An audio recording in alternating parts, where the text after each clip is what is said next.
Today's customers expect fast, personalized support. Intercom has the tools you need to deliver just that, efficiently, at any scale.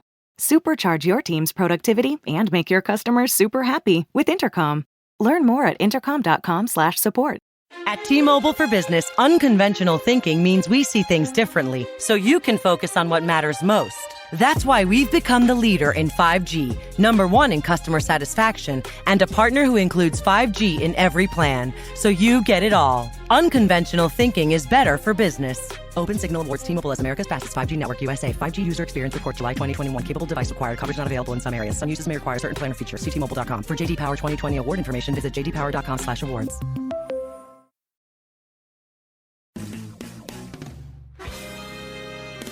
Dispensing cannabis business knowledge beyond 1 million square feet of cultivation space. CannabisRadio.com proudly presents Blunt Business, harvested by Strainwise Consulting. Together, we will navigate the challenges and opportunities of one of the most profitable industries on earth. Join us each episode to hear our weekly roundtables and interviews with industry professionals.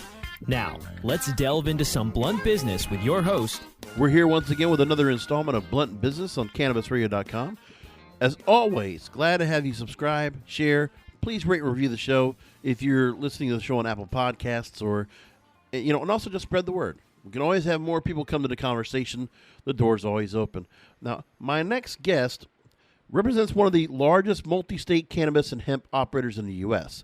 Across its branded products, the company is in the forefront of precision dose branded products for the treatment of specific medical symptoms.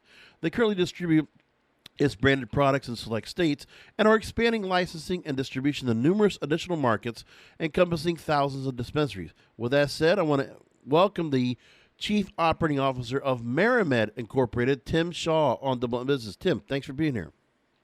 Thanks for having me. Nice to see you, George. Hey, always. Glad to have you on. Another company that we want to definitely put a spotlight on because we haven't, I don't know if we've had MariMed on Cannabis Radio, but never too soon, never too late. Now, I think we're virgins on the show, and we appreciate it. Absolutely. Unlike a lot of other MSOs, MariMed is in essence creating craft-grown cannabis. That's what I want to start off with real quick. And there were some craft-proof points that were provided to me for the interview, and I wanted to just bring some of these across. Okay. First, instead of heavily relying on automation, you ensure each plant is individually cared for by your trained staff. Each room has a unique environment set up for the strains in that room, from water, lights, nutrients, CO2, and its own growth specialist. MariMed uses an entirely separate room for sativa-dominant strains that require a much longer flowing schedule to ensure they get the care and light they need. MariMed uses a system of 55-gallon food drums, similar to wine or beer aging, for the curing process rather than square stacked totes, allowing to rotate the barrels to aid in aeration, avoid fermentation, wet spots, and compaction, and touch the finalized product less. And the flower is hand-trimmed by using specialized silicone tools to reduce the number of trichomes lost during the process. So I don't know if I've got a chance to hear about, but MariMed's a pretty big company. You're cultivating large volume growing craft cannabis. Talk to me about this concept of being able to go ahead and maintain a craft status. Yeah, craft at scale, right? It's something that a lot of folks look for. It's what's going to sell. It's what the consumers want. And, we take it very seriously. You mentioned you took the words out of my mouth on a lot of the pieces of the puzzle, and it's the minutia, the small details that add up to making the end result being a craft product. Building many small rooms is a little more expensive in the upfront cost to build out a facility. But doing that allows us to really have more hands-on, like you alluded to earlier. There's plenty of room for automation, and we do that. We don't hand water or anything to that effect. We do have fertigation systems, et cetera, but we do in our SOPs ensure that each plant is touched on a daily basis, giving as much love and care that a human can give on a commercial size. It may cost a little bit more, but the end result is a multiplier of what I'll call commercial cannabis if it's all done in an AI environment. Now, Tim, when you do that, does that kind of move the numbers from one column to the other? Because what you're really doing is by adding this extra effort, love, and attention, a little extra TLC plus the extra time and money spent on the process, does that take away any issues of compliance? That would kind of weigh down the compliance issues that they have. So you would already have that continuous, oversight. Yeah, that's right. I mean, having hands-on at all times, the seed to sale aspect of compliance is an easier task to manage. Paying attention, having eyes on every plant every day. We're catching things early. We don't use pesticides or any type of spray on our plant for anything, as we are able to mitigate problems before they happen. So a lot of the things that these other folks are dealing with, we are mitigating with preventative maintenance. Mm-hmm. Now, I want to go and get into what's really the interest that we had from when we did a lot of interviews for the MJ Business Conference in Las Vegas, and also MJ Impact. We had roving reporters there on site to talk about MSO expansion, because we're seeing a lot of that. It's become the common thing that everyone feels that federal legalization is going to be, there's not a timetable, but everybody really feels like the time is now to shore up everything in anticipation. And there's never the way necessarily to go ahead and time it out, but there's a lot of obstacles still because we're still waiting for that legalization to become into fruition. Now, one of the things that happened with MariMed in April, New Cannabis Ventures reported that you are looking to expand after securing $46 million in financing and going public. Now, you already have been running manufacturing retail in Massachusetts, Illinois, Maryland, plus a pilot program in Delaware, and also expanding into Nevada. You manufacture top-selling brands, including Betty's Edibles, Calm Fusion, and Nature's Heritage. So talk to me about the expansion efforts and what has happened since April, and, the mindset of being able to go ahead and time everything out. Yeah, timing's everything, and it's difficult, right? And with all the talks of decriminalization or federal legalization or safe banking, it's become a rat race where I think everybody's looking to get as many stakes in the ground and have as much market share as possible. We agree to that to an extent, but also you have to be strategic. We still believe in, being profitable. I think a lot of folks are going out and spending too much. The economy is going to, just like any business, supply and demand is going to affect what the worth is in each one of these markets. So we've taken an organic approach and going into markets that we can build from the ground up and, take an approach that is fiscally responsible. We are cash flow positive, and that's something that not too many MSOs can say. Yeah. And we want to stay that way. With the change coming, with the capital partner in Hadron, it does allow us to look at things a little differently and be able to get into some M&A around some of these markets. And we're taking a real strategic approach on which markets are going to make the most sense to deploy this capital and grow our footprint. I feel like it wasn't that long ago where we had licensed producers, and the whole route of every company wanted to go public had to go through Canada and make the workaround because the legalization was already available there. Now, right. As you talk about, you want to be strategic in where you decide to expand next. So MariMed is considering markets like Pennsylvania, New Jersey, New York, also been in discussion with Ohio and Michigan. So with this momentum that legalization is getting, because right now we're only working off of a momentum of that. And when you look at the end of, the cycle here of where you want to expand, by the time legalization does happen, give me a little bit of idea of where you feel like, are those states right there listed? Is that where you'd want to be in a certain amount of states, at least about, say, 10 or 12, and already have an east to west coast kind of expansion ready to go by the time legalization's here? Yeah, I mean, you named a lot of the hot states that we are looking at. The Midwest and up and down the East Coast has really been our major focus. The country of California is a tough cookie to break into, and there's a Yep. lot of smart people grinding out, trying to make a name for themselves there. We think California will be an important state. But as of right now, we are looking as these new states come aboard on the East Coast, as the regulations continue to open up and really allow for a limited license, a little bit more controlled markets for us to be able to thrive in is really what we're trying to focus on. All right, well, that's it. Let's go ahead and go to commercial. I'm here with the COO of MariMed Incorporated, Tim Shaw, here on Blunt Business. We'll be back in 2 and 2. Rolling into some sponsors, but we'll be right back with more Blunt Business.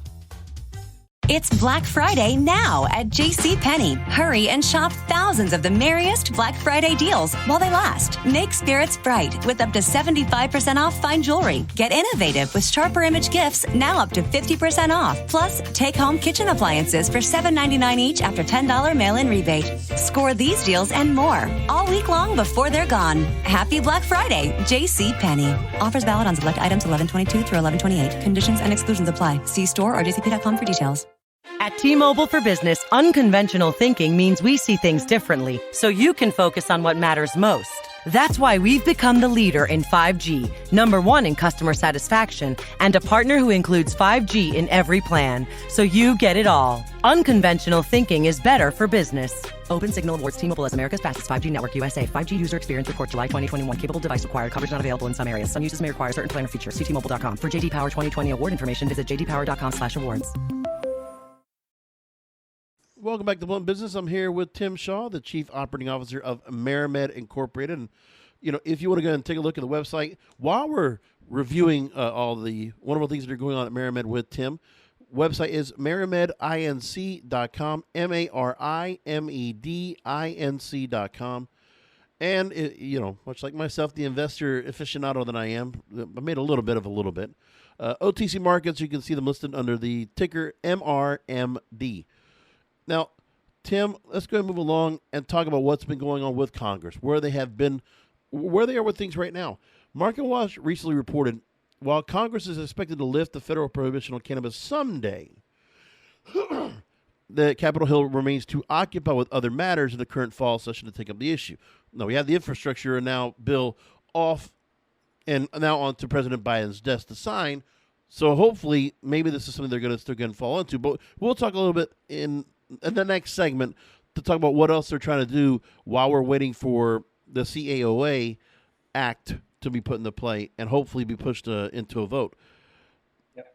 So now, questions around catalysts for the cannabis sector from D.C. have been frequent in recent conversations with investors. But with other items such as infrastructure, healthcare, and potential tax hikes under debate, they don't know if the federal measure will be in the near future. Quote, prospects for action on bills regarding federal cannabis to be passed in the fall seem to have waned, and that's according to a research note by Alliance Global Partners analyst Aaron Gray. The next 6 months may still provide a window for some early action in 2022 before attention shifts to the midterm elections. So, as we're waiting, is there anything you're hearing from D.C., or do you follow what's going on there? How vigilant has your team been, waiting to see if you're hearing any rumblings at all about what could happen? I think you have to, right? I mean, there's a lot of change being talked about. We haven't seen much action actually take place. It seems that there has been a ton of discussions back and forth, safe banking, everything going on now. But it just seems like it always gets kicked down when the rubber hits the road. So I don't know that we're very optimistic that the change is going to happen now, but we work hard to strategize and be prepared for when that change happens. I think everybody would love to be uplisted from OTC to the big board when the change happens. I just don't know that this. My crystal ball is pretty foggy on this one. I don't see it happening this go round. But the one thing I will say is, regardless of, you know, the fact that, okay, if the Democrats control the House, or at least have, 50-50 when it comes to the Senate and a majority in the House, what they do have, and no matter what, we know we don't have to worry about what Congress is going to do. They're eventually going to pass, no matter how you slice the way that whole setup is, because of the bipartisan support. So you have that going for you. The other thing too is, I mean, do you think? I mean, it sounds like. Well, I don't know why they wouldn't think that cannabis would not be something that would go ahead and get as a win now, as support for the midterm election support. I don't get why they're not going for that, because there wasn't. I mean, there were obviously some people that were fine with this Build Back Better plan, which originally was President Obama's idea that they wanted to pass a long time ago. They got to something like that here. But do we want to see this rushed? And do we want to see where would the smart play be that, wait until after the midterms, and then maybe there's a different shuffling that will say, okay, we don't care which side of the aisle decides to vote on cannabis. Let's just get it passed. Yeah, I think that's long overdue, and I think that's somewhat what was promised in the last primary, right? And it went from looking like, and I think all of the MSOs that are on the OTC, experienced a high when Biden got brought in, thinking that this was going to be the big change, and nothing has happened. So, yeah, you would think it's time 2 years into to make that change. But it's because they want to make it where, the Democrats want to be able to get the credit. I get that. That's where I think we're going to have a little bit of holdup, because of the fact that there were Democrats like, Booker, Schumer, Wyden, Elizabeth Warren, that have all supported, have all written bills in some way, shape, or form. Even Kamala Harris, the vice president, has done the same thing. So they've all have something written in place. It's a lot of their language is going to be in the bill. It's going to be what they want in the bill for the most part, which I don't see why there's certain things that would not get added or taken out. But it's just they want the credit. Like, it doesn't make a difference. If you want to help save this economy, let cannabis be open for business. Let these cannabis companies like MariMed jump onto the NYSE or NASDAQ.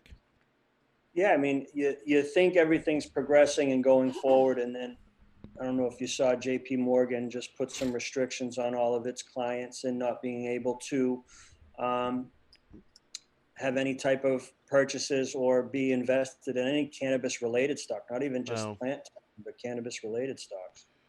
The regression is not helping. I mean, they're going to do that because they're just trying to save their ass. Let's just say that. I get it.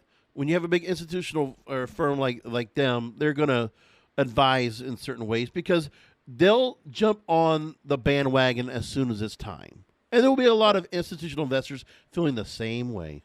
Now, let's look at some of the things that could get passed while we're waiting for a full-scale legalization. Listen, I'm fine with slow and steady. I know there's a lot of companies that are really invested in saying they felt the rush and like, okay, we got to jump in real quick.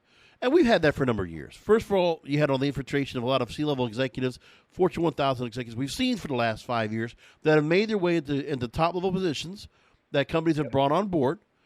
And then the other part is the strategy by said executives about where they wanted to go. And once they got the startup funding, the VC funding, they got the chance to go ahead and start expanding out. And as new markets opened up, they're just following suit. The Safe Banking Act. We know a lot of people would love to see that come up. It's bipartisan support. Passed the House of Representatives in April, has yet to move forward in the Senate. The business does continue to scale up on the statewide level in New York, New Jersey, Illinois, Michigan, and other states have legalized cannabis for medical or recreational use or both. And going to be quoting from Satish M. Keeney, a partner at Debevoise and Plimpton, or Debevoise, I guess that's how it is, who works in the banking sector. They talked to MarketWatch.com and said, for now, we have an impasse. You know, we already know the Safe Banking Act was trying to be inserted into the National Defense Authorization Act. Is that still going to happen, do you feel like? Is that something that can be passed in as part of the NDAA? Do you think we have that caveat come in before we get somewhere else? I think it is going to be a staged approach, and safe banking does make sense as one of the first stages. And I think it's really important.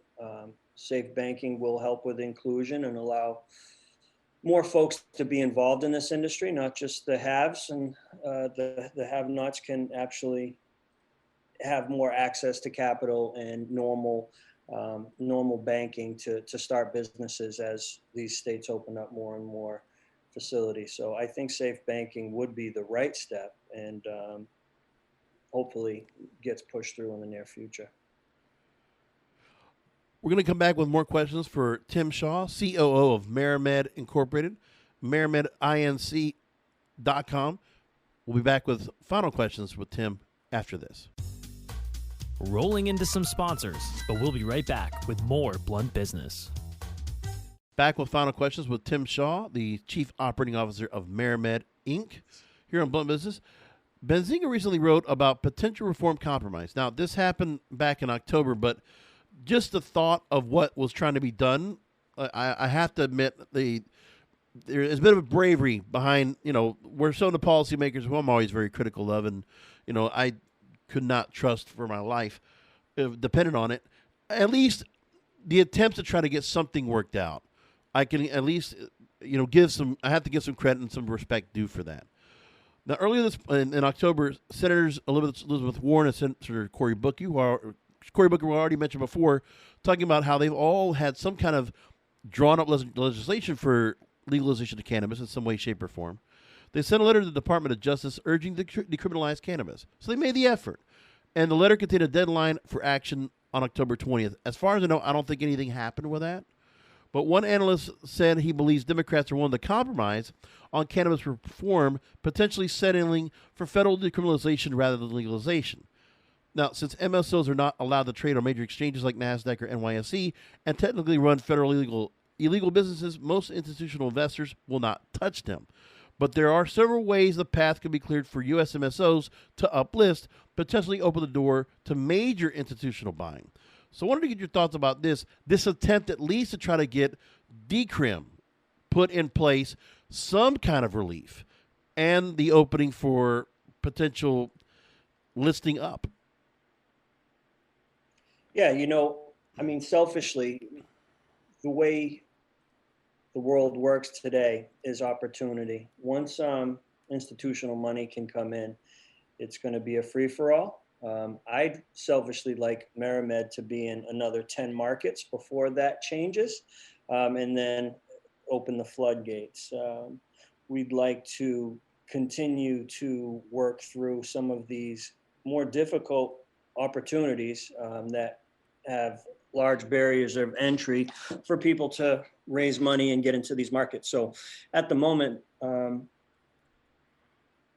I would like to see it stay the way it is until next year sometime, come in with decrim, and then the floodgates will open. Money will be available at more reasonable pricing. The cost of money will come down significantly, and we'll see some market compression. We'll see some market regulation, and we'll see what this industry is really worth and what it's really made of. Since that story broke, there was also a story that Reuters reported about that legislation could decriminalize marijuana and establish a tax on cannabis sales. And that was presented by Republican Representative Nancy Mace with a goal of introducing it to the House of Representatives later this month. So there's that part. And it would be another compromise measure that might not be so far-reaching as more comprehensive bills in Congress that have been being sought. So we know there's that part. It's obvious that I think what they're going to do is that they're going to just find something else to just open the floodgates a little bit, open commerce, open opportunities for the cannabis industry. So it sounds like in the meantime, while, playing politics has to be done on a timeline because of midterm elections, At least we're starting to see legislators finding ways to get in here. And I'm really, it's kind of pleasing to see that. Yeah. And, the thing that we have to really be careful of is these states are now relying on the tax revenue, the employment in the cannabis space in the legal states is a great industry, great for the the people in these states. The issue will be if it goes federally decrim and the walls come down and there's interstate commerce, there could be the opportunity of consolidation in some Midwestern states, millions of square feet of canopy shipping across the country, which could be devastating to the industry, devastating to the state. So I think there's layers that are being thought about to try to protect the state's income today, so that doesn't happen. The other part, too, is that the congressman is a first-term House member.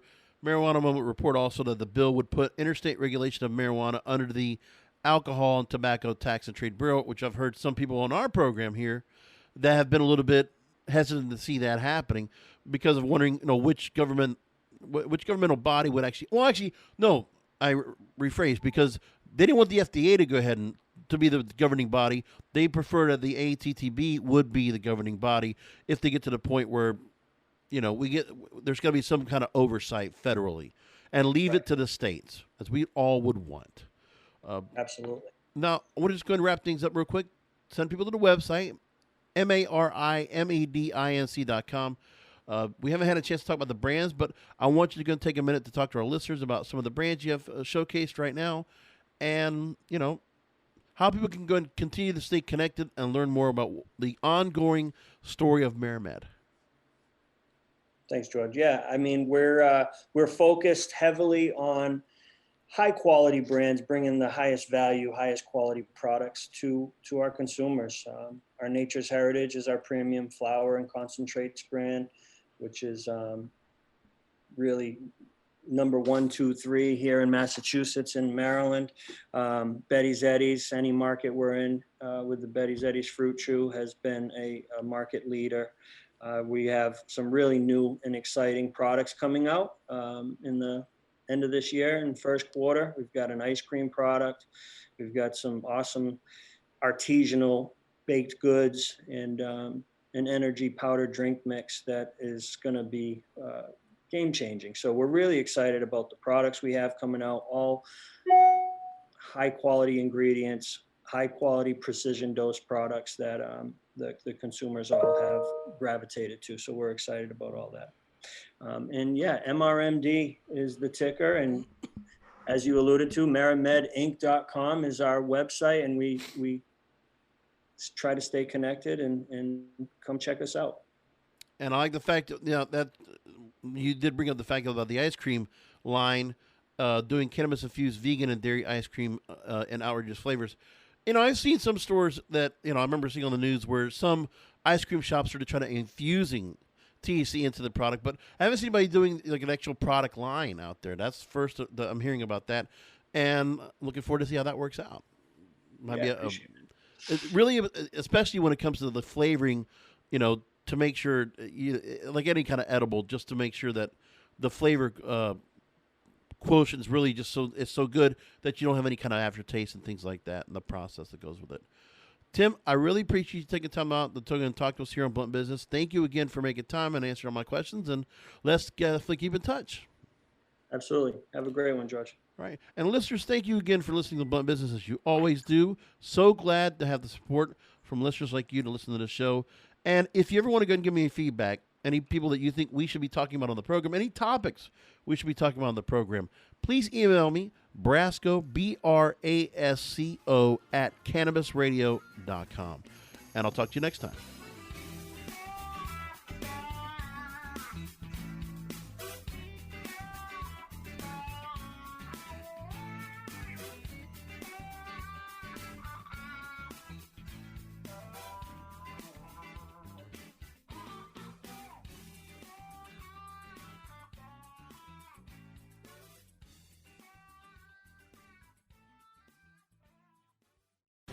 The opinions expressed on this CannabisRadio.com program are those of the guests and hosts and do not necessarily reflect those of the staff and management of CannabisRadio.com.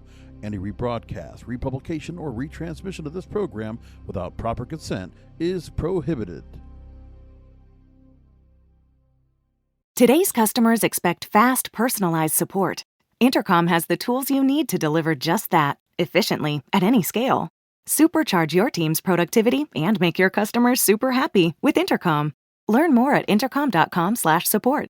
At T-Mobile for Business, unconventional thinking means we see things differently, so you can focus on what matters most. That's why we've become the leader in 5G, #1 in customer satisfaction, and a partner who includes 5G in every plan, so you get it all. Unconventional thinking is better for business.